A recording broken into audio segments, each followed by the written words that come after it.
You should have more sense than to let this scene upset you.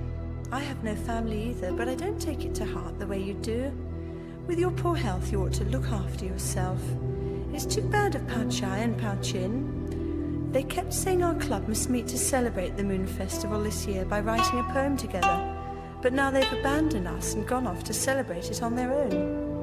Instead of our meeting to write a poem, the men and boys of the house have had things all their own way. As the old saying goes, how can an outsider be allowed to sleep beside one's bed? Well, if they won't join in, why don't the two of us write a poem together? Tomorrow we can shame them with it. All right, but it's too noisy here to have any poetic inspiration. Enjoying the moonlight on this hill is good, but it's better still by the water. You know that lake at the foot of this hill and Concave Crystal Lodge, by the inlet there? A lot of thought went into designing this garden. The crest of the hill is called Convex Emerald, and the creek in the lake below, Concave Crystal. Convex and concave, so seldom used before, make fresh, original names. And these two places, one above, one below, one bright, one dark, one hill, one water, seem specially designed for enjoying the moonlight. Those who like to look at the moon from a height can come here. Those who prefer to see its reflection in water can go there. To tell you the truth, I'm the one who suggested both names. It was when we proposed names for places which hadn't yet been given any and marked their localities. They were taken to the palace and shown to elder sister, who sent them to uncle, and he was delighted. He said if only he'd known, he'd have asked us girls to help with the names, and he accepted them all without changing a word. Well, let's go to Concave Crystal Lodge. So they're asleep. Good. Let's enjoy the water and moonlight under this awning. What fun it would be to drink now in a boat on the lake. If we were at my home, I'd take a boat out. As the ancients often said, what enjoyment can there be if everything is perfect? To my mind, this is quite good enough. It's only natural for men to hanker for more. Didn't the old people often say, the poor think the rich have all their heart's desire? Try to disabuse them, and they won't believe you, unless they grow rich themselves. Take the two of us, for instance. Although we've lost our parents, we're living in luxury, yet we have a lot to upset us. We aren't the only ones. Even their ladyships, Pao Yu, Tan Chun, and the others, can't have their way in everything, big and small, even if they have good reason for wanting something. That applies to everyone, especially girls like us, who are living with other families, not our own. Well, enough of this idle talk. Let's get on with our poem. Their ladyships are in high spirits today. This fluting is pleasant and should give us inspiration. As we both like 5 character lines, let's make regulated couplets in that metre. What rhymes shall we use? Suppose we count the bars from this end of the railing to the other to decide which category of rhymes to use. For example, if it's 16, we'll use the Xian rhymes. Wouldn't that make a change? That's certainly original. It would be 13. That means the Yuan group of rhymes. There aren't too many for a long poem of couplets, so it may be awkward. Still, you must make a start. We'll see which of us does better. We ought to have a paper and brush to write it down. We can copy it out tomorrow.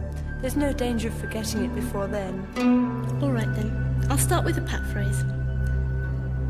Mid-autumn's 15th night is here again. As on the Feast of Lanterns we stroll round, the sky above is sprinkled with bright stars. And everywhere sweet strings and pipes resound. Goblets fly here and there as men carouse. I like that last line. I must find something good to match it. No house but has its windows opened wide. The breeze that softly fans the air is chill. You've capped my attempt. But your second line is trite. You should go from strength to strength. A long poem with tricky rhymes has to be padded out a bit. We can use some good lines later. If you don't, you should be ashamed. But bright as day the fine night scene outside, the greybeard grabbing for a cake is mocked. That's no good. It's not classical. You're putting me on the spot by using an everyday incident like that. I'd say you hadn't read many books. This reference to cakes is a classical allusion. You should read the Tang Dynasty records before you talk. Well, you haven't foxed me.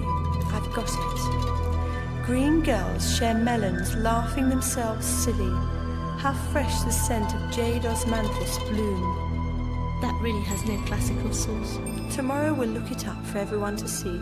Let's not waste time now. How bright the regal gold of the daylily. Wax candles set the sumptuous feast aglow. Wild drinking games a splendid park confuse. Opposing sides obey the self-same rule.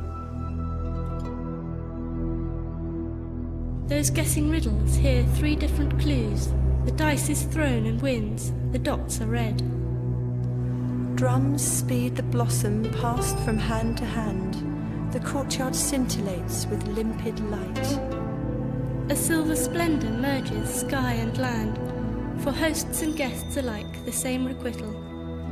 Verses are written turn and turn about, one leaning on the barricade to think, one tapping the door to make the scene stand out, engrossed as ever, though the wine is drunk.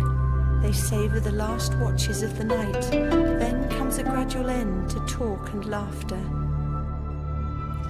Naught's left now, but the waning frosty light. By the steps, dew-drenched hibiscus blooms at dawn. In the courtyard, mist the albizia shrouds. Autumn rapids pour forth through the core of rocks. Wind-swept leaves gather at the root of clouds. Lonely and pure the Lady of the Star. The silver toad puffs and deflates the moon. Elixirs are prepared by the jade hair. The goddess flies towards the palace of cold void. One soars on high to greet waving maid and cowherd. One sails a bark to the heavenly maiden fair. The orb forever changing wanes and waxes. At each month's start and end, but its ghost is there. Clepsydra's water is well nigh run dry. But there, that looks like a man in the dark. Could it be a ghost? You're imagining things again. I'm not afraid of ghosts. I'll hit it. So that's all it was. I didn't think it could be a stalk. It gave me quite a fright. How amusing. It's given me an idea. The lamp by the window is no longer bright. The stalk's shadow flits across the chilly pool. This confounded stalk has helped her. This line is even more original than the one about Autumn Rapids. How am I going to match it? The only parallel for shadow is spirit. A stalk flitting across the chilly pool sounds so natural, apt, vivid and original too. I shall have to give up. We can find something if we both think hard, or else leave it until tomorrow. You needn't gloat, I've got it. Listen. The poet's spirit is buried in cold moonlight.